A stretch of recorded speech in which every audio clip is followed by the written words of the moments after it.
News top 9ಗೆ ಸ್ವಾಗತ. ನಾನು Sushma. High command ಅಂಗಳ ತಲುಪಿದ ಅತೃಪ್ತ ಶಾಸಕರ ಬೇಗುತಿ. ಹೊನ್ನಾಳಿ ಹೋರಿ ಕಂಪ್ಲೇಂಟ್ ಕೊಟ್ಟಿದ್ದು ಯಾರ ವಿರುದ್ಧ? ಮಹಾಮಾರಿ ವಿರುದ್ಧ ಬ್ರಹ್ಮಾಸ್ತ್ರ ಪ್ರಯೋಗಕ್ಕೆ ಹೇಗಿದೆ ಸಿದ್ಧತೆ? ಧಾರವಾಡದಲ್ಲಿ ಸ್ನೇಹಿತೆಯರ ಖುಷಿ ಕಸ್ತಿದ್ದು ಹೇಗೆ ವಿಧಿಯ ಅಟ್ಟಹಾಸ? ಇದೆಲ್ಲವನ್ನು ನೋಡೋಣ. ಅತೃಪ್ತ ಶಾಸಕರಿಗೆ ಈಶ್ವರಪ್ಪ ವಾರ್ನಿಂಗ್ ಕೊಟ್ಟಿದ್ದು ಹೇಗೆ? ಬಾಂಬೆ ಡೇಸ್ ಪುಸ್ತಕದಲ್ಲಿ ಏನೆಲ್ಲ ವಿಚಾರಗಳನ್ನ ಉಲ್ಲೇಖಿಸಲಿದ್ದಾರೆ ಹಳ್ಳಿ ಹಕ್ಕಿ? ಸಿಎಂ ಬಿಎಸ್ವೈಗೆ ಸಿದ್ದರಾಮಯ್ಯ ಹಾಕಿದ ಸವಾಲು ಏನು? ಇದೆಲ್ಲವನ್ನು ನೋಡೋಣ ಸಂಪುಟ ಸಂಕಟ ನ್ಯೂಸ್ ಟಾಪ್ 9 ನಲ್ಲಿ. ಸಚಿವ ಸಂಪುಟ ವಿಸ್ತರಣೆ ಬೆನ್ನಲ್ಲೇ ಅಸಮಾಧಾನ ಸ್ಫೋಟಗೊಂಡಿದ್ದು ಅತೃಪ್ತ ಶಾಸಕರು ಬಹಿರಂಗವಾಗಿ ಹೇಳಿಕೆ ನೀಡದಂತೆ ಸಚಿವ ಕೆಸಿ ಈಶ್ವರಪ್ಪ ಎಚ್ಚರಿಕೆ ಕೊಟ್ಟಿದ್ದಾರೆ. ಶಿವಮೊಗ್ಗದಲ್ಲಿ ಮಾತನಾಡಿದ ಅವರು, ಬಹಿರಂಗವಾಗಿ ಹೇಳಿಕೆ ನೀಡೋದ್ರಿಂದ ಪಕ್ಷಕ್ಕೆ ಹಾನಿ ಮತ್ತು ಮುಜುಗರ ಆಗುತ್ತೆ. ಹೀಗಾಗಿ ಇಂತಹ ಹೇಳಿಕೆಗಳನ್ನು ಪಕ್ಷ ಗಂಭೀರವಾಗಿ ಪರಿಗಣಿಸುತ್ತೆ. ಅವರ ವಿರುದ್ಧ ಶಿಸ್ತು ಕ್ರಮ ತೆಗೆದುಕೊಳ್ಳಬೇಕಾಗುತ್ತೆ ಅಂತ ವಾರ್ನಿಂಗ್ ಕೊಟ್ಟರು.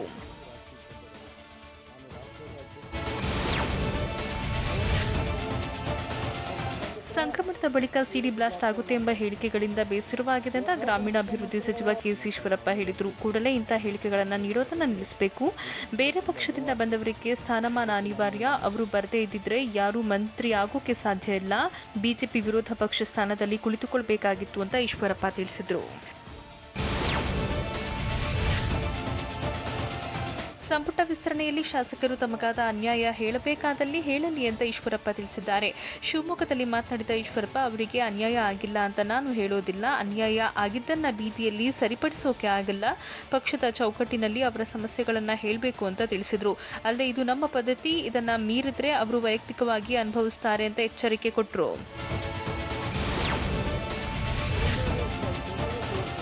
ಸಿಡಿ ಬಿಡುಗಡೆಯಾಗುತ್ತೆ ಎಂಬ ವಿಚಾರ ಸದ್ಯ ವಿಪಕ್ಷಗಳಿಗೆ ಆಹಾರ ಆಗಿದೆ. ಇದೇ ವಿಚಾರ ಇಟ್ಕೊಂಡು ಸರ್ಕಾರದ ವಿರುದ್ಧ ಕೆಪಿಸಿಸಿ ಅಧ್ಯಕ್ಷ ಡಿಕೆ ಶಿವಕುಮಾರ್ ಸರ್ಕಾರದ ವಿರುದ್ಧ ವಾಗ್ದಾಳಿ ನಡೆಸಿದರು. ಇದಕ್ಕೆ ತಿರುಗೇಟು ನೀಡಿರುವ ಸಚಿವ ಕೆಸಿ ಈಶ್ವರಪ್ಪ, ರಾಜ್ಯದಲ್ಲಿ ವಿಪಕ್ಷವೇ ಇಲ್ಲ ಅಂತ ವ್ಯಂಗ್ಯವಾಡಿದ್ದಾರೆ. ಮೊದಲು ಡಿಕೆಶಿ ಮತ್ತು ಸಿದ್ದರಾಮಯ್ಯ ತಮ್ಮ ಗೊಂದಲ ಸರಿಪಡಿಸಿಕೊಳ್ಳಲಿ, ನಂತರ ರಾಜ್ಯದಲ್ಲಿ ವಿಪಕ್ಷ ಇದೆ ಅಂತ ನೋಡೋಣ ಅಂತ ಹೇಳಿದರು. ಸಚಿವ ಸ್ಥಾನ ಕೈತಪ್ಪಿದಾಗಿನಿಂದ ಮುಖ್ಯಮಂತ್ರಿ ಬಿಎಸ್ ಯಡಿಯೂರಪ್ಪ ವಿರುದ್ಧ ವಾಗ್ದಾಳಿ ನಡೆಸಿರುವ ವಿಧಾನ ಪರಿಷತ್ ಸದಸ್ಯ ಎಚ್ ವಿಶ್ವನಾಥ್ ಆಕ್ರೋಶ ಮುಂದುವರೆಸಿದ್ದಾರೆ. ಹುಬ್ಬಳ್ಳಿಯಲ್ಲಿ ಸುದ್ದಿಗೋಷ್ಠಿ ನಡೆಸಿ ಮಾತನಾಡಿದ ಅವರು, 78 ವರ್ಷದ ಬಿಎಸ್ವೈಗೆ ಅಧಿಕಾರ ವ್ಯಾಮೋಹ ಇರಬೇಕಾದ್ರೆ 77 ವರ್ಷದ ನನಗೆ ಅಧಿಕಾರ ವ್ಯಾಮೋಹ ಇದ್ರೆ ತಪ್ಪೇನು? ಬಾಂಬೆ ಡೇಸ್ ಪುಸ್ತಕದಲ್ಲಿ ಸರ್ಕಾರ ರಚನೆಯ ಪ್ರಹಸನದ ಬಗ್ಗೆ ಬರೆಯುತ್ತೇನೆ. ಇನ್ನು 4-5 ಅಧ್ಯಾಯಗಳು ಬಾಕಿ ಇದೆ ಅಂತ ವಿಶ್ವನಾಥ್ ತಿಳಿಸಿದರು. ಸನ್ ಸ್ಟ್ರೋಕ್ನಿಂದಲೇ ಬಿಜೆಪಿ ಹಾಳಾಗ್ತಿದ್ದು, ಯಡಿಯೂರಪ್ಪ ಅವರಿಂದಲೇ ಬಿಜೆಪಿ ಹಾಳಾಗುತ್ತೆ ಅಂತ ಎಚ್ ವಿಶ್ವನಾಥ್ ವಾಗ್ದಾಳಿ ನಡೆಸಿದ್ರು. ಇದಕ್ಕೆ ತಿರುಗೇಟು ನೀಡಿದ ಜೆಡಿಎಸ್ನ ಸಾರಾ ಮಹೇಶ್, ದೈಹಿಕ ಮತ್ತು ಮಾನಸಿಕವಾಗಿ ಸ್ಟ್ರೋಕ್ ಆಗಿರೋದು ವಿಶ್ವನಾಥ್ಗೆ ಅಂತ ಹೇಳಿದ್ರು. ಹೀಗಾಗಿ ಕಿಡಿಕಾರಿರೋ ವಿಶ್ವನಾಥ್ ಸಾರಾ ಮಹೇಶ್ ಕೊಚ್ಚೆಗುಂಡಿ ಅಂತ ಹೇಳಿದ್ರು. ಆ ಕೊಚ್ಚೆಗುಂಡಿಗೆ ಕಲ್ಲು ಎಷ್ಟು ನಾನ್ಯಾಕೆ ಹೊಲಸು ಮಾಡಿಕೊಳ್ಳಿ? ರಾಜಕೀಯದಲ್ಲಿ ಅಧಿಕಾರ ಇಲ್ಲದೆ ಏನೂ ಮಾಡೋಕೆ ಸಾಧ್ಯ ಇಲ್ಲ ಅಂತ ಹೇಳಿದ್ರು.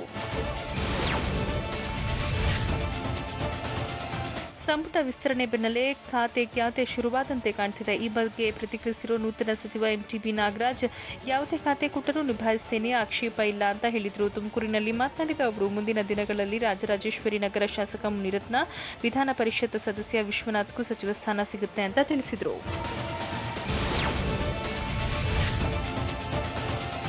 ಸಿಡಿ ವಿಚಾರವಾಗಿ ಬಿಎಸ್ವೈಗೆ ವಿಪಕ್ಷ ನಾಯಕ ಸಿದ್ದರಾಮಯ್ಯ ಸವಾಲು ಹಾಕಿದ್ದಾರೆ. ಯಡಿಯೂರಪ್ಪ ಅವರನ್ನ ಬೆದರಿಸಿ ಕೆಲವರು ಮಂತ್ರಿ ಹುದ್ದೆ ಪಡೆದಿದ್ದಾರೆಂದು ಬಿಜೆಪಿ ಶಾಸಕರೇ ಆರೋಪಿಸಿದ್ದಾರೆ. ಹೀಗಾಗಿ ಬ್ಲಾಕ್ಮೇಲ್ ಮಾಡಿದವರು ಯಾರೇ ಆಗಿರಲಿ ಅವರ ವಿರುದ್ಧ ಕ್ರಿಮಿನಲ್ ಮೊಕದ್ದಮೆ ದಾಖಲಿಸುವ ಧೈರ್ಯ ಮುಖ್ಯಮಂತ್ರಿಗಿದೆಯೇ ಅಂತ ಸಿದ್ದರಾಮಯ್ಯ ಟ್ವೀಟ್ ಮಾಡಿದ್ದಾರೆ.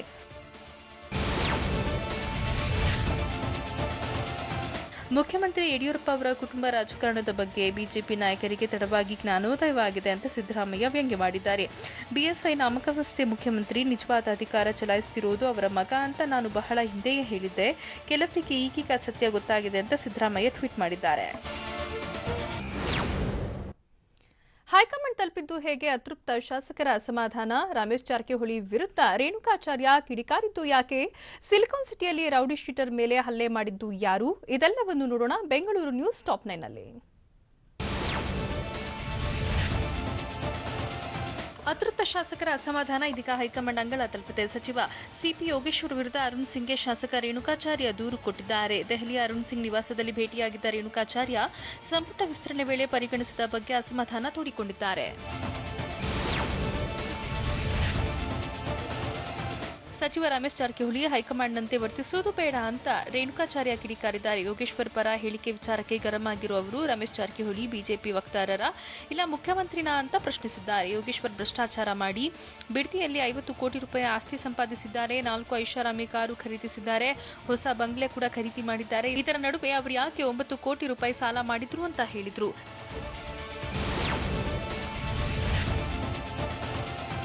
ಸಿಪಿ ಯೋಗೇಶ್ವರ್ ಅವರಿಂದ ರಾಜ್ಯದಲ್ಲಿ ಬಿಜೆಪಿ ಸರ್ಕಾರ ಬಂದಿಲ್ಲ, ಬೇರೆ ಪಕ್ಷದವರು ಇವರ ಮುಖ ನೋಡಿ ಬಂದಿಲ್ಲ ಅಂತ ರೇಣುಕಾಚಾರ್ಯ ವಾಗ್ದಾಳಿ ನಡೆಸಿದ್ದಾರೆ. ನಾನು ಯಡಿಯೂರಪ್ಪ ಸಂಘಟನೆ ವಿರುದ್ಧ ದೂರು ನೀಡಿಲ್ಲ. ಅರುಣ್ ಸಿಂಗ್ ನನ್ನ ಅಭಿಪ್ರಾಯ ಆಲಿಸಿದ್ದಾರೆ. ಮುಂದಿನ ವಾರದಲ್ಲಿ ಸಮಾನ ಮನಸ್ಕರು ಒಟ್ಟಿಗೆ ಸಭೆ ಸೇರಿ ಚರ್ಚೆ ಮಾಡ್ತೇವೆ ಅಂತ ರೇಣುಕಾಚಾರ್ಯ ತಿಳಿಸಿದ್ರು.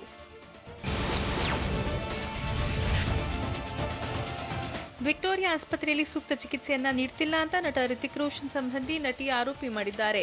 ಆಸ್ಪತ್ರೆಯಲ್ಲಿ ತನಗೆ ಸೂಕ್ತ ರೀತಿಯಲ್ಲಿ ಚಿಕಿತ್ಸೆ ನೀಡುತ್ತಿಲ್ಲ, ಜೊತೆಗೆ ರೂಪಾಂತರಿ ಕೊರೋನಾ ಅಂತ ಕಿರುಕುಳ ನೀಡುತ್ತಿದ್ದಾರೆ, ಬೇರೆ ಕಡೆ ತೆರಳಿ ಚಿಕಿತ್ಸೆ ಪಡೆಯುವುದಕ್ಕೂ ಅವಕಾಶ ನೀಡುತ್ತಿಲ್ಲ, ವೈದ್ಯರು ಸೂಕ್ತ ಮಾರ್ಗದರ್ಶನ ಕೂಡ ಕೊಡುತ್ತಿಲ್ಲ ಅಂತ ಪಂಚಭಾಷಾ ತಾರೆ ಗಂಭೀರ ಆರೋಪ ಮಾಡಿದ್ದಾರೆ. ಬಿಬಿಎಂಪಿ ನೂತನ ಕಾಯ್ದೆ ಜಾರಿಯಾಗಿದ್ದು ಬ್ಯಾನ್ ಆಗಿದ್ದ ಜಾಹೀರಾತು ಫಲಕ ಹಾಕೋಕೆ ಸರ್ಕಾರ ಅನುಮತಿ ನೀಡಿದೆ. ಆದರೆ ಬೈಲಾ ಪ್ರಕಾರ ಜಾಹೀರಾತು ಫಲಕಕ್ಕೆ ಅನುಮತಿ ಇಲ್ಲ. ಹೀಗಾಗಿ ಸ್ಪಷ್ಟನೆ ಕೋರಿ ಸರ್ಕಾರಕ್ಕೆ ಬಿಬಿಎಂಪಿ ಪತ್ರ ಬರೆದಿದ್ದು ಜಾಹೀರಾತು ಹಾಕೋದಕ್ಕೆ ಅನುಮತಿ ನೀಡಬೇಕಾ ನೀಡಬಾರದಾ ಎಂಬ ಬಗ್ಗೆ ಸ್ಪಷ್ಟನೆ ಕೋರಿದೆ. ಕೆಆರ್ಪುರದ ಅಯ್ಯಪ್ಪ ನಗರದಲ್ಲಿ ಬೆಳ್ಳಂಬೆಳಗ್ಗೆ ಮಾಸ್ಕ್ ಕಿರಿಕ್ ನಡೆದಿದೆ. ಮಾಸ್ಕ್ ಧರಿಸಿಲ್ಲ ಅಂತ ಬಿಬಿಎಂಪಿ ಮಾರ್ಷಲ್ ಬೈಕ್ ಸವಾರನಿಗೆ ದಂಡ ವಿಧಿಸಿದ್ದಾರೆ. ಆದರೆ ಮಾಸ್ಕ್ ಧರಿಸಿದ್ರೂ ದಂಡ ಹಾಕ್ತಾರಂತ ಸವಾರ ಆರೋಪಿಸಿದ್ದು ದಂಡ ಕಟ್ಟುವುದಕ್ಕೆ ನಿರಾಕರಿಸಿ ಬೈಕ್ ಬಿಟ್ಟು ಹೋಗಿದ್ದಾನೆ. ಬನ್ನೇರುಘಟ್ಟ ಸಫಾರಿಯಲ್ಲಿ ಕಾರನ್ನ ಹುಲಿಯೊಂದು ಎಳೆದಾಡಿದೆ. ಸಫಾರಿಗೆ ಹೋಗಿದ್ದ ವೇಳೆ ಬ್ಯಾಟರಿ ಸಮಸ್ಯೆಯಿಂದ ಕಾರು ಕೆಟ್ಟು ನಿಂತಿದೆ. ಈ ವೇಳೆ ಸ್ಥಳಕ್ಕೆ ಬಂದ ಹುಲಿ ಕಾರನ್ನ ಹಿಂದಕ್ಕೆ ಎಳೆದಿದೆ. ಮತ್ತೊಂದು ವಾಹನದಲ್ಲಿ ಬರುತ್ತಿದ್ದವರು ವಿಡಿಯೋ ರೆಕಾರ್ಡ್ ಮಾಡಿದ್ದಾರೆ. ಸಿಡಿ ಇದ್ರೆ ಬಿಡುಗಡೆ ಮಾಡ್ಲಿ ಅಂತ ಹೇಳಿದ್ದು ಯಾರು? ಮಂಗಳೂರು ಏರ್ಪೋರ್ಟ್ನಲ್ಲಿ ಅಕ್ರಮ ಚಿನ್ನ ಸಾಗಾಣೆದಾರರು ಸಿಕ್ಕಿ ಬಿದ್ದಿದ್ದು ಹೇಗೆ? ಕೊಡಗಿನಲ್ಲಿ ತಾಯಿ ಮಗಳನ್ನ ಬಲಿ ಪಡೆದ ಅಪಘಾತ ಹೇಗಿತ್ತು? ಇದೆಲ್ಲವನ್ನು ನೋಡೋಣ ದಕ್ಷಿಣ ಕರ್ನಾಟಕ ನ್ಯೂಸ್ ಟಾಪ್ 9 ನಲ್ಲಿ.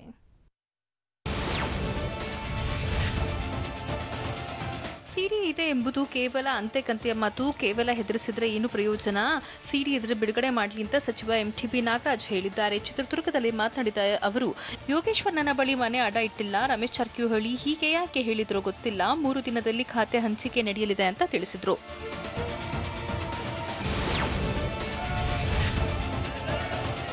ಶಿವಮೊಗ್ಗದ ಮಲ್ಲೇಶ್ವರಂ ನಗರದಲ್ಲಿ ಸಚಿವ ಕೆಎಸ್ ಈಶ್ವರಪ್ಪ ದೇಣಿಗೆ ಸಂಗ್ರಹಿಸಿದ್ದಾರೆ. ಹಿಂದೂಪರ ಸಂಘಟನೆಗಳ ಸದಸ್ಯರ ಜೊತೆಗೆ ರಾಮಮಂದಿರ ನಿರ್ಮಾಣಕ್ಕೆ ಸಚಿವರು ದೇಣಿಗೆ ಎತ್ತಿದ್ದಾರೆ. ಈ ವೇಳೆ ಗೋವಿಂದ ಸ್ವಾಮಿ ಅನ್ನೋರು ಸಚಿವರಿಗೆ 10,000 ರೂಪಾಯಿ ದೇಣಿಗೆ ನೀಡಿದ್ರು. ಇನ್ನು ಸಚಿವ ಕೆಎಸ್ ಈಶ್ವರಪ್ಪಗೆ ಪತ್ನಿ ಜಯಲಕ್ಷ್ಮಿ, ಪುತ್ರ ಕಾಂತೇಶ್ ಸೇರಿ ಕುಟುಂಬಸ್ಥರು ಸಾಥ್ ನೀಡಿದ್ರು.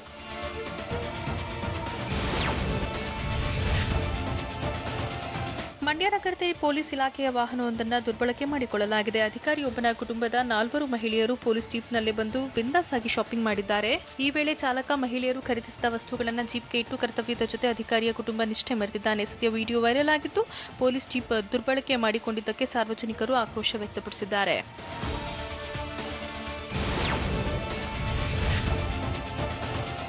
ಮಂಗಳೂರು ವಿಮಾನ ನಿಲ್ದಾಣದಲ್ಲಿ ಕಸ್ಟಮ್ಸ್ ಅಧಿಕಾರಿಗಳು ಶಾರ್ಜಾಯಿಂದ ಚಿನ್ನ ಕಳ್ಳ ಸಾಗಾಣಿಕೆ ಮಾಡುತ್ತಿದ್ದ 2 ಬಂಧಿಸಿದ್ದಾರೆ. ಪೇಸ್ಟ್ ರೂಪದಲ್ಲಿ ತರಲಾಗುತ್ತಿದ್ದ 1.09 ಕೋಟಿ ರೂಪಾಯಿ ಮೌಲ್ಯದ 2 ಕೆಜಿ ಚಿನ್ನ ವಶಕ್ಕೆ ಪಡೆಯಲಾಗಿದ್ದು, ಕಾಸರಗೋಡಿನ ಫೈಜರ್, ಮೊಹಮ್ಮದ್ ಹುಸೇನ್ ಬಂಧಿತ ಆರೋಪಿಗಳಾಗಿದ್ದಾರೆ.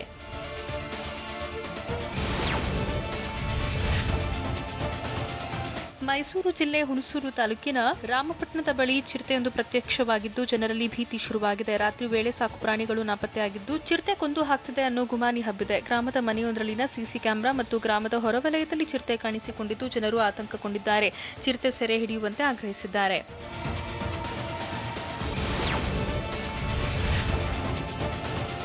ಮಂಡ್ಯ ಜಿಲ್ಲೆ ಮಳವಳ್ಳಿ ತಾಲೂಕಿನ ಬೊಪ್ಪೇಗೌಡನಪುರದ ಶ್ರೀಧರೆಗೆ ದೊಡ್ಡವರ ಮಂಟೇಸ್ವಾಮಿ ಮಠಕ್ಕೆ ಹೊಸ ಬಸವವೊಂದನ್ನು ತರಲಾಗಿದೆ. ಕಳೆದ ತಿಂಗಳು ಮಠದ ಹಳೆ ಬಸವ ಮಡದಿತ್ತು. ಹೀಗಾಗಿ ನಿನ್ನೆ ಸಂಕ್ರಾಂತಿ ಹಬ್ಬ ಆಗಿದ್ದರಿಂದ ವಿಶೇಷ ಪೂಜೆ ಸಲ್ಲಿಸುವ ಮೂಲಕ ಹೊಸ ಬಸವನನ್ನ ಮಠದ ಭಕ್ತರು ಸ್ವಾಗತಿಸಿದ್ರು. 1 ತಿಂಗಳಿಂದ ಬಸವ ಇಲ್ಲದೆ ಕೊರಗಲಿದ್ದ ಮಠದ ಭಕ್ತರು ಹೊಸ ಬಸವನಿಗೆ ಪೂಜೆ ಸಲ್ಲಿಸುತ್ತಿದ್ದಾರೆ.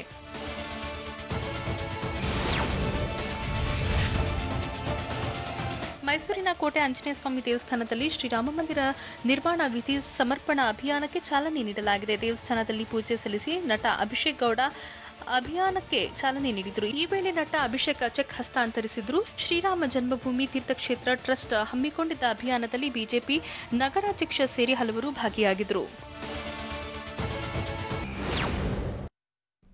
ಗೋವಾಗೆ ತೆರಳುತ್ತಿದ್ದ ಸ್ನೇಹಿತರನ್ನ ಜವರಾಯ ಬಲಿ ಪಡೆದಿದ್ದು ಹೇಗೆ? ಕಂಬಿ ಹಿಂದೆ ಸೇರಿದ್ದು ಯಾಕೆ? ಬರ್ತ್ಡೇ ಆಚರಿಸಿದವರು ಪದವಿ ತರಗತಿಯಲ್ಲಿ ಕೋವಿಡ್ ನಿಯಮಕ್ಕೆ ಗುಡ್ ಬೈ ಹೇಳಿದ್ದು ಎಲ್ಲಿ? ಇದೆಲ್ಲವನ್ನು ನೋಡೋಣ ಉತ್ತರ ಕರ್ನಾಟಕ ನ್ಯೂಸ್ ಟಾಪ್ 9 ನಲ್ಲಿ.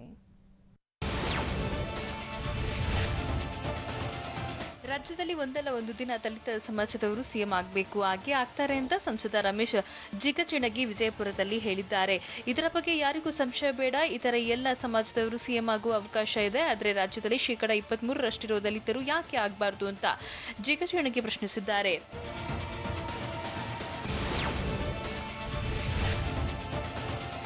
ನಮ್ಮಲ್ಲಿ ಎಡಬಲ ಎಂದು ಭೇದವಿಲ್ಲ, ನಾವೆಲ್ಲ ಒಗ್ಗಟ್ಟಾಗಿದ್ದೇವೆ ಅಂತ ಸಂಸದ ರಮೇಶ್ ಜಿಗಜಿಣಗಿ ಹೇಳಿದ್ರು.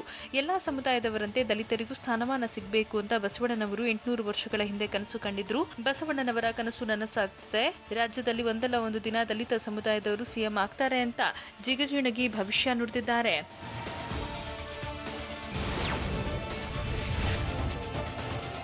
ರಾಯಚೂರು ಜಿಲ್ಲೆ ಮಸ್ಕಿ ತಾಲೂಕಿನ ಪಾಮನಕಲ್ಲೂರು ಗ್ರಾಮದ ಬಳಿ ರೈತರು ನಡೆಸುತ್ತಿರುವ ಧರಣಿ 56ನೇ ದಿನಕ್ಕೆ ಕಾಲಿಟ್ಟಿದೆ. ನಾರಾಯಣಪುರ ಕಾಲುವೆಗೆ 5A ಉಪಕಾಲುವೆ ನಿರ್ಮಿಸಿ ಅಂತ ಅನ್ನದಾತರು ಪಟ್ಟು ಹಿಡಿದಿದ್ದು ಧರಣಿ ಮುಂದುವರೆಸಿದ್ದಾರೆ. ಬೇಡಿಕೆ ಈಡೇರಿಸುವವರೆಗೂ ಪ್ರತಿಭಟನೆ ಮುಂದುವರೆಸುವುದಾಗಿ ಎಚ್ಚರಿಸಿದ್ದಾರೆ. ಕಳೆದ 56 ದಿನದಿಂದ ಪಟ್ಟು ಸಡಿಲಿಸದೆ ಹೋರಾಟಕ್ಕೆ ಕಾವು ನೀಡಿದ್ದಾರೆ.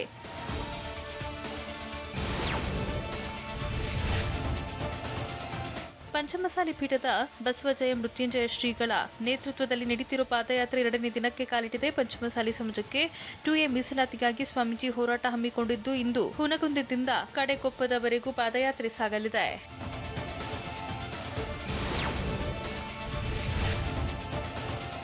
ಹುಬ್ಬಳ್ಳಿಯ ಚೆನ್ನಮ್ಮ ವೃತ್ತದಲ್ಲಿ 353 ಕೋಟಿ ರೂಪಾಯಿ ವೆಚ್ಚದ ಫ್ಲೈಓವರ್ ನಿರ್ಮಾಣಕ್ಕೆ ಚಾಲನೆ ನೀಡಲಾಯಿತು. 5.37 ಕಿಲೋಮೀಟರ್ ಉದ್ದದ ಫ್ಲೈಓವರ್ ಭೂಮಿ ಪೂಜೆಗೆ ವಿಡಿಯೋ ಕಾನ್ಫರೆನ್ಸ್ನಲ್ಲಿ ಕೇಂದ್ರ ಸಚಿವ ನಿತೀಶ್ ಗಡ್ಕರಿ ಚಾಲನೆ ನೀಡಿದರು. ಫ್ಲೈಓವರ್ ಕಾಮಗಾರಿ ಔಪಚಾರಿಕ ಭೂಮಿ ಪೂಜೆ ವೇಳೆ ಕೇಂದ್ರ ಸಚಿವ ಪ್ರಹ್ಲಾದ್ ಜೋಶಿ, ಸಚಿವ ಜಗದೀಶ್ ಶೆಟ್ಟರ್ ಸೇರಿ ಇತರರು ಹಾಜರಿದ್ದರು.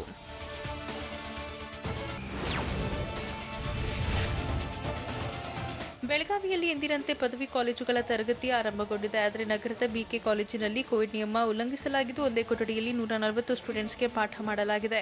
ಅಂತರ ಪಾಲಿಸುವಂತೆ ಸ್ಪಷ್ಟ ಸೂಚನೆ ಇದ್ರೂ ಕಾಲೇಜ್ ಸಿಬ್ಬಂದಿ ನಿರ್ಲಕ್ಷ್ಯ ವಹಿಸಿದ್ದು ವಿದ್ಯಾರ್ಥಿಗಳನ್ನ ಕುರಿ ಹಿಂಡಿನಂತೆ ಕೂರಿಸಿ ಕ್ಲಾಸ್ ನಡೆಸಿದ್ರು. ಇನ್ನು ಕೆಲ ಕೊಠಡಿಗಳಲ್ಲಿ ವಿದ್ಯಾರ್ಥಿಗಳು ಮಾಸ್ಕ್ ಧರಿಸದೆ ಪಾಠ ಕೇಳ್ತಿದ್ರು. ಕೊರೋನಾ ವಿರುದ್ಧ ನಾಳೆಯಿಂದ ಶುರುವಾಗ ಮಹಾಯುದ್ಧಕ್ಕೆ ಹೇಗಿದೆ ಸಿದ್ಧತೆ? ಮಹಾಮಾರಿ ಹಣಿಯೋಕೆ ಬೆಂಗಳೂರು ಹೇಗೆ ಅಣಿಯಾಗಿದೆ? ನಾಳೆ ಎಷ್ಟು ಜನರಿಗೆ ಲಸಿಕೆ ಸಿಗಲಿದೆ? ಇದೆಲ್ಲವನ್ನು ನೋಡೋಣ ವೆಲ್ಕಮ್ ವ್ಯಾಕ್ಸಿನ್ ನ್ಯೂಸ್ ಟಾಪ್ 9 ನಲ್ಲಿ. ವಿಶ್ವವನ್ನೇ ಕಾಡ್ತಿರೋ ಮಹಾಮಾರಿ ತಡೆಗೆ ಬ್ರಹ್ಮಾಸ್ತ್ರ ಬಂದಿದ್ದು ವ್ಯಾಕ್ಸಿನ್ ಪ್ರಯೋಗಿಸೋಕೆ ಭಾರತದ ಅಖಾಡ ರೆಡಿಯಾಗಿದೆ. ನಾಳೆಯಿಂದ ವ್ಯಾಕ್ಸಿನ್ ನೀಡಿಕೆ ಅಭಿಯಾನ ಶುರುವಾಗಲಿದೆ. ನಾಳೆ ಸಂಜೀವಿನಿ ನೀಡಿಕೆ ಅಭಿಯಾನಕ್ಕೆ ಪ್ರಧಾನಿ ನರೇಂದ್ರ ಮೋದಿ ಚಾಲನೆ ನೀಡಲಿದ್ದಾರೆ. ನಾಳೆ ಬೆಳಗ್ಗೆ 10:30ಕ್ಕೆ ವ್ಯಾಕ್ಸಿನ್ ನೀಡಿಕೆಗೆ ಚಾಲನೆ ಸಿಗಲಿದ್ದು ಮಹಾಮಾರಿ ವಿರುದ್ಧ ಹೋರಾಟಕ್ಕೆ ನಾಳೆ ಐತಿಹಾಸಿಕ ದಿನ.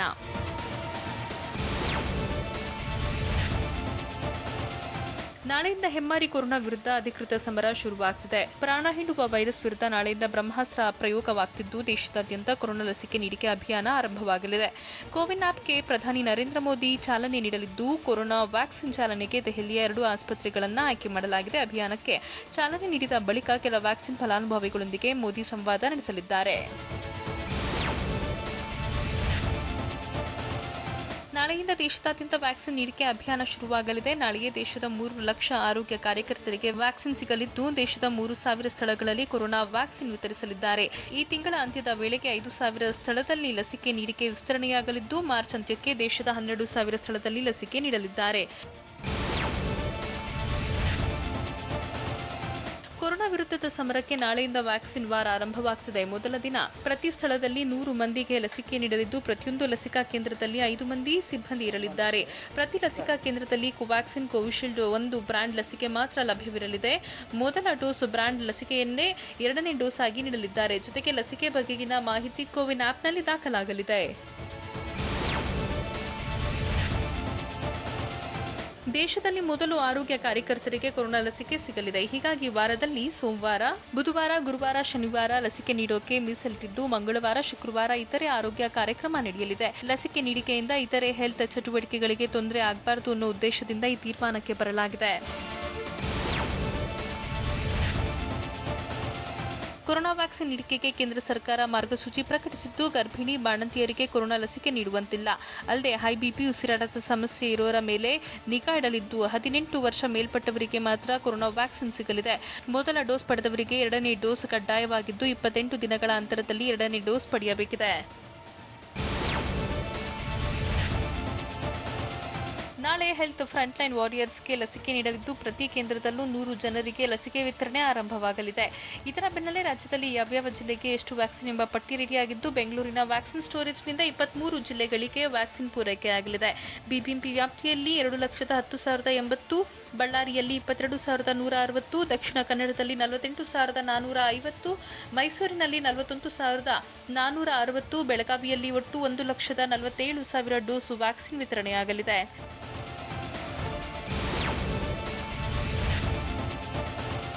ಸಿಲಿಕಾನ್ ಸಿಟಿಯಲ್ಲಿ ವ್ಯಾಕ್ಸಿನ್ ಹಂಚಿಕೆಗೆ ಬಿಬಿಎಂಪಿ ಸಜ್ಜಾಗಿದೆ. ಬೆಂಗಳೂರಿನ 6 ಕೇಂದ್ರಗಳಲ್ಲಿ ಕೊರೋನಾ ಲಸಿಕೆ ವಿತರಣೆಯಾಗಲಿದೆ. ವಿಕ್ಟೋರಿಯಾ ಆಸ್ಪತ್ರೆ, BMCRI, Saint John's National Academy of Health Science, Koramangala, Malleshwaram, KC General ಆಸ್ಪತ್ರೆ, ಇಂದಿರಾನಗರದ ಸಿವಿ ರಾಮನ ಆಸ್ಪತ್ರೆ, ಜಯನಗರ ಆಸ್ಪತ್ರೆ, ಬಲ್ಲಸಂದ್ರದ ಯುಪಿಎಚ್ಸಿನಲ್ಲಿ ಲಸಿಕೆ ಹಂಚಿಕೆಗೆ ಸಕಲ ಸಿದ್ಧತೆ ಮಾಡಿಕೊಳ್ಳಲಾಗಿದೆ. ಬೆಂಗಳೂರಿನಲ್ಲಿ 1.68 ಲಕ್ಷ ಹೆಲ್ತ್ ವಾರಿಯರ್ಸ್ ನೋಂದಣಿ ಮಾಡಿಕೊಂಡಿದ್ದು, ನಾಳೆ 600 ಮಂದಿ ಆರೋಗ್ಯ ಸಿಬ್ಬಂದಿಗೆ ಮಾತ್ರ ಲಸಿಕೆ ಸಿಗಲಿದೆ. ಇಂದು ಲಸಿಕೆ ಪಡೆಯುವವರ ಮೊಬೈಲ್ಗೆ ಮೆಸೇಜ್ ರವಾನೆಯಾಗಲಿದ್ದು, ಲಸಿಕೆ ಪಡೆಯುವ ಸ್ಥಳ, ಸಮಯ, ನಿಗದಿ ಬಗ್ಗೆ ಮಾಹಿತಿ ಇರಲಿದೆ. ಮೊದಲ ಡೋಸ್ ಬಳಿಕ ಅಲರ್ಜಿಯಾದರೆ ಎರಡನೇ ಡೋಸ್ ನೀಡುವಂತಿಲ್ಲ ಅಂತ ಸರ್ಕಾರ ತಿಳಿಸಿದೆ. ರೈತ ಮುಖಂಡರ ಜೊತೆಗಿನ ಕೇಂದ್ರದ 9ನೇ ಸುತ್ತಿನ ಸಭೆ ಫಲ ಕೊಡುತ್ತಾ? ಸುಪ್ರೀಂ ಕೋರ್ಟ್ ರಚಿಸಿದ ಸಮಿತಿಯಿಂದ ಕಿಸಾನ್ ಒಕ್ಕೂಟದ ಅಧ್ಯಕ್ಷ ಹೊರ ಬಂದಿದ್ದು ಯಾಕೆ?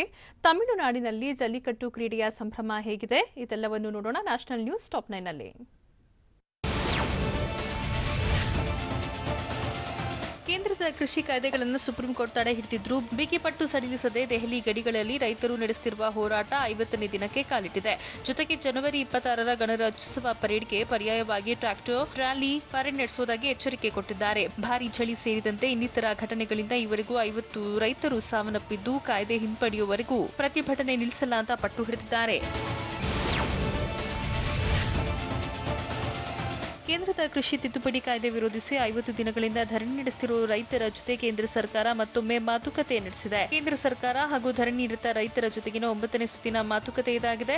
ತಜ್ಞರ ಸಮಿತಿ ರಚಿಸಿದ ಬಳಿಕ ಮೊದಲ ಬಾರಿ ಮಾತುಕತೆ ನಡೆಸಿದ್ದು, ತಜ್ಞರ ಸಮಿತಿ ಮುಂದೆ ಹೋಗುವುದಿಲ್ಲ ಅಂತ ರೈತರು ಪಟ್ಟು ಹಿಡಿದಿದ್ದು 3 ಕಾಯ್ದೆಗಳನ್ನು ರದ್ದುಪಡಿಸುವಂತೆ ಆಗ್ರಹಿಸಿದ್ದಾರೆ. ಆದರೆ ಸಮಿತಿ ಮುಂದೆ ಹೋಗಿ ಸಮಸ್ಯೆ ಹೇಳಿ ಅಂತ ಕೇಂದ್ರ ಸರ್ಕಾರ ಹೇಳ್ತಿದೆ. ನೂತನ ಕೃಷಿ ಕಾಯ್ದೆಗಳ ಕುರಿತಾಗಿ ಕೇಂದ್ರ ಸರ್ಕಾರ ಮತ್ತು ರೈತ ಸಂಘಟನೆಗಳ ನಡುವಿನ ಬಿಕ್ಕಟ್ಟು ಶಮನಕ್ಕಾಗಿ ಸುಪ್ರೀಂ ಕೋರ್ಟ್ ರಚಿಸಿದ 4 ಸದಸ್ಯರ ಸಮಿತಿಯಿಂದ ಭಾರತೀಯ ಕಿಸಾನ್ ಒಕ್ಕೂಟದ ಅಧ್ಯಕ್ಷ ಭೂಪಿಂದರ್ ಸಿಂಗ್ ಮಾನ್ ಹೊರಬಂದಿದ್ದಾರೆ. ಈ ಬಗ್ಗೆ ಪ್ರತಿಕ್ರಿಯಿಸಿದ ಅವರು, ಪ್ರತಿಭಟನಾ ನಿರತ ರೈತರು ಕಮಿಟಿ ಮುಂದೆ ಬರುವುದಿಲ್ಲ ಅಂತ ಘೋಷಣೆ ಮಾಡಿದ್ದಾರೆ. ಹೀಗಾಗಿ ಕಮಿಟಿಯಲ್ಲಿ ಇರೋದ್ರಿಂದ ಯಾವುದೇ ಅರ್ಥ ಇಲ್ಲ ಅಂತ ಹೇಳಿದರು. ಕೊರೋನಾ ಕಾರಣಕ್ಕೆ ಈ ಬಾರಿ ಸರಳವಾಗಿ ಗಣರಾಜ್ಯೋತ್ಸವ ನಡೆಯಲಿದ್ದು ದಿನಗಣನೆ ಶುರುವಾಗಿದೆ. ಇದರ ಬೆನ್ನಲ್ಲೇ ಒಡಿಶಾದ ಪುರಿಯಲ್ಲಿ ಕಲಾವಿದರೊಬ್ಬರು ಬೆಂಕಿ ಕಡ್ಡಿಯಲ್ಲಿ ಇಂಡಿಯನ್ ಆರ್ಮಿ ಟ್ಯಾಂಕರ್ನ ಮಾದರಿಯನ್ನು ಸಿದ್ಧ ಮಾಡಿದ್ದಾರೆ.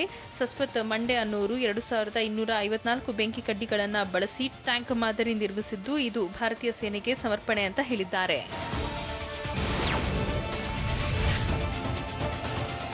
ಸೇನಾ ದಿನಾಚರಣೆ ಪ್ರಯುಕ್ತ ಸೈನಿಕರ ಕುಟುಂಬಸ್ಥರಿಗೆ ಪ್ರಧಾನಿ ನರೇಂದ್ರ ಮೋದಿ ಶುಭಾಶಯ ಕೋರಿದ್ದಾರೆ. ನಮ್ಮ ಸೇನೆ ಪ್ರಬಲವಾಗಿದೆ, ಧೈರ್ಯಶಾಲಿಯಾಗಿದ್ದು ಇದು ಯಾವಾಗಲೂ ದೇಶವನ್ನ ಹೆಮ್ಮೆ ಪಡುವಂತೆ ಮಾಡುತ್ತೆ. ದೇಶದ ಜನರ ಪರವಾಗಿ ಭಾರತೀಯ ಸೇನೆಗೆ ನಮಸ್ಕರಿಸುತ್ತೇನೆ ಅಂತ ಮೋದಿ ಟ್ವೀಟ್ ಮಾಡಿದ್ದಾರೆ. ಇನ್ನು ಯೋಧರ ನಿಸ್ವಾರ್ಥ ಸೇವೆಗೆ ದೇಶ ಹೆಮ್ಮೆ ಪಡುತ್ತೆ. ಸೇನೆಯ ಶೌರ್ಯ, ಸಾಹಸ, ತ್ಯಾಗವನ್ನ ಇಡೀ ದೇಶ ಗೌರವಿಸುತ್ತೆ ಅಂತ ರಕ್ಷಣಾ ಸಚಿವ ರಾಜನಾಥ್ ಸಿಂಗ್ ಟ್ವೀಟ್ ಮಾಡಿದ್ದಾರೆ.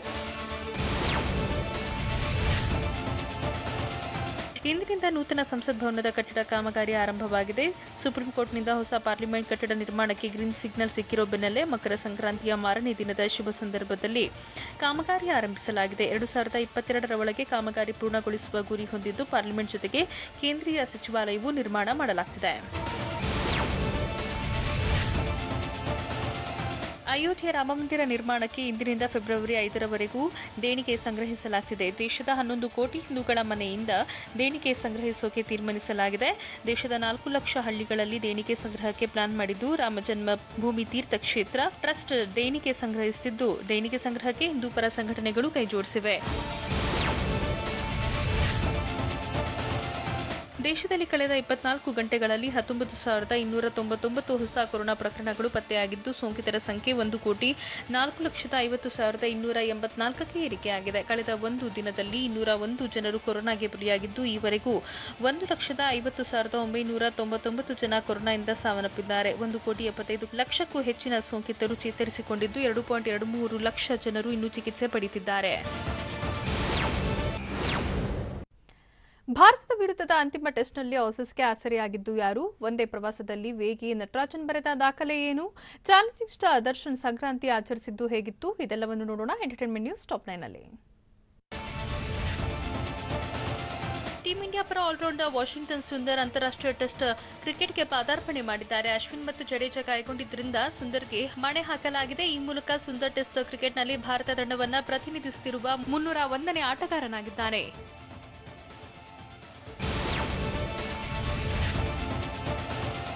ಆಸ್ಟ್ರೇಲಿಯಾ ಪ್ರವಾಸದಲ್ಲಿ ಟೀಂ ಇಂಡಿಯಾ ಆಟಗಾರರ ಗಾಯದ ಸರಣಿ ಮುಂದುವರೆದಿದೆ. ಬ್ರಿಸ್ಬೇನ್ ಟೆಸ್ಟ್ ಪಂದ್ಯದ ಮೊದಲ ದಿನದಾಟದಲ್ಲೇ ವೇಗಿ ನವದೀಪ್ ಸೈನಿ ಗಾಯಗೊಂಡಿದ್ದಾರೆ. ಸೈನಿ ತಮ್ಮ 8ನೇ ಓವರ್ ಎಸೆಯುವಾಗ ಗಾಯಗೊಂಡು ಹೊರ ನಿಂತಿದ್ದಾರೆ.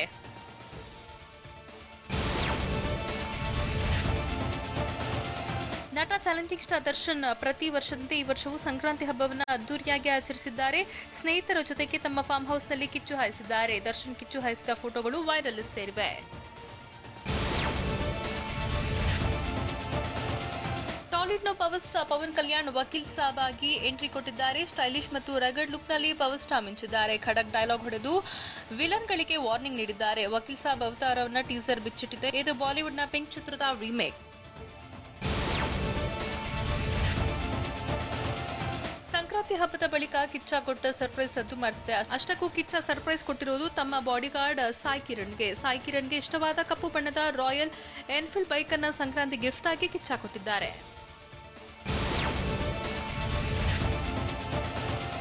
ನಿರ್ದೇಶಕ ಜೋಗಿ ಪ್ರೇಮ್ ಸದ್ಯ ಏಕಲವ್ಯ ಸಿನಿಮಾದಲ್ಲಿ ಬ್ಯುಸಿಯಾಗಿದ್ದಾರೆ. ಏಕಲವ್ಯ ಮೊದಲ ಟೀಸರ್ ಮತ್ತು ಪೋಸ್ಟರ್ಗಳ ಮೂಲಕ ಗಮನ ಸೆಳೆದಿತ್ತು. ಕನ್ನಡದ ಜೊತೆಗೆ ಈ ಚಿತ್ರ ತೆಲುಗಿನಲ್ಲೂ ತೆರೆ ಕಾಣಲಿದೆ. ಈ ವಿಚಾರವನ್ನ ಚಿತ್ರತಂಡ ರಿವೀಲ್ ಮಾಡಿದೆ. ಸಿನಿಮಾ ರಿಲೀಸ್ಗೆ ರೆಡಿಯಾಗಿದ್ದು ಇನ್ನೇನಿದ್ರು ರಿಲೀಸ್ ಡೇಟ್ ಅನೌನ್ಸ್ ಮಾಡಬೇಕು ಅಷ್ಟೇ.